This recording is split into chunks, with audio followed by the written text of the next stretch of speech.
We are back on Inside Politics today talking with Carol Andrews, a Democratic consultant, and Chip Saltsman, Republican consultant, about campaigns and politics, how they're changing in 2020. Carol, this week, Joe Biden, the likely Democratic national candidate, got several major endorsements. Bernie Sanders has gotten out of the race endorsing President Barack Obama. Biden's former boss has endorsed him. He's also gotten an endorsement of the final primary opponent, Senator Elizabeth Warren. These are the kind of things that would be done with big rallies, a big hoopla kind of thing. Instead, in some cases, they were done with emails. They were done with a teleconference. It just doesn't seem to lack the punch. It did get some coverage, but it's even hard to get coverage during the pandemic, isn't it? It is, absolutely. And of course, Vice President Biden doesn't have the luxury of a 4 p.m. Briefing on the White House lawn every day for a couple of hours or however long they last these days. Sometimes longer, sometimes not as long. But I think they are using him effectively as they can. He's showing great responsibility in the way that he's presenting his messages and showing a lot of empathy to the American public in these dire times. And contrast that with the president. As Chip said, it's hard to tell President Trump much of anything that he's going to listen to.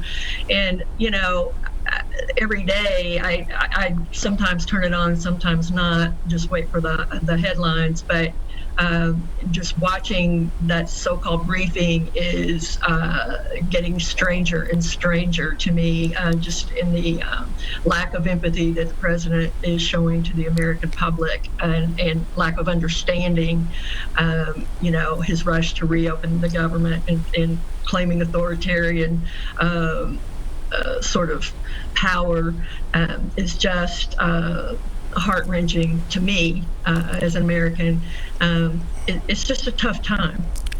Chip, I don't think you could change the president from doing this. It's one of his major outlets now, but what would you do to tweak him a little bit to make those briefings work a little bit more for them? Because they seem to be at best sending a lot of mixed signals, and his numbers have gone down a little bit. The rally around the flag thing doesn't seem to be working for him anymore. When he first got started, the numbers went up. He kind of showed that he's in charge. Look, his greatest strength is sometimes his greatest weakness. He is in charge. You know that for a fact, and he's going to call the ball. And quite frankly, there's a large percentage of the people in this country, and I think the reason he got elected the first time is he's in charge. He doesn't talk about a committee. He doesn't talk about other people. He's going to make the decision. And I think when we're going through this crisis right now, we got a financial crisis that has been caused by a healthcare crisis, right? And if we don't fix the healthcare crisis, we're going to have a financial disaster. So he has really got a balancing act on whether can the cure be worse than the disease, right? We've heard that many times. And as he kind of moves forward, he is doing that line. And I think he's done a fantastic job of having federal oversight, but giving the states the ability to make these decisions themselves on when to open. I know Carol made a point earlier about everybody wants to be safe. They do. But I think the best thing we can do as this country is slowly open up to make sure we're healthy, and then let the consumer decide how far we take this, right? If they open up the country wide open tomorrow, are you going to make the decision to go to Disney World tomorrow? Probably not. If they offer 50% discount, maybe. But would you have to kind of do those decisions on your own? That's what makes America uniquely qualified to handle this the right way.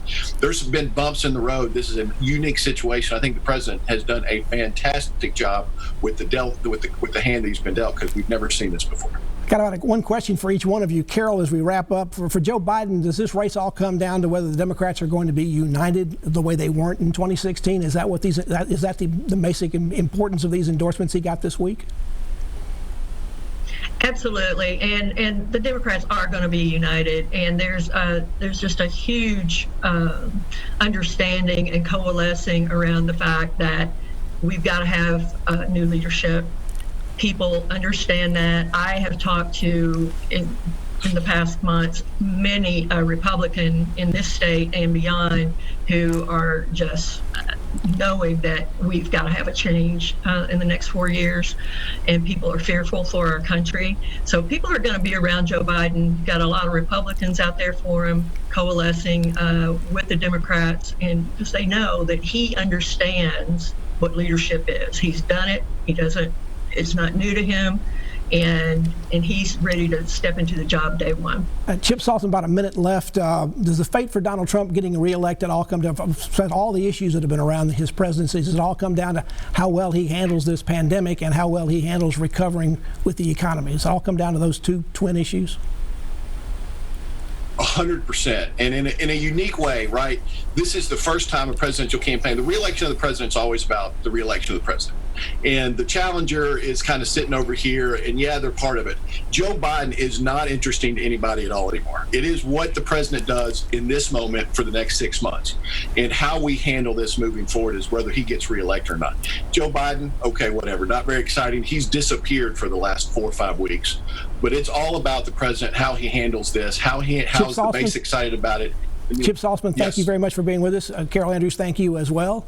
And thank you for joining us on Inside Politics Week. I'll be back here again for a future show. If you can't get enough politics in the meantime, go to News Channel 5 website. You'll find my Capitol View commentary there. There's new commentary posted every Friday afternoon. Enjoy the rest of your weekend, and we'll see you here next time. Goodbye.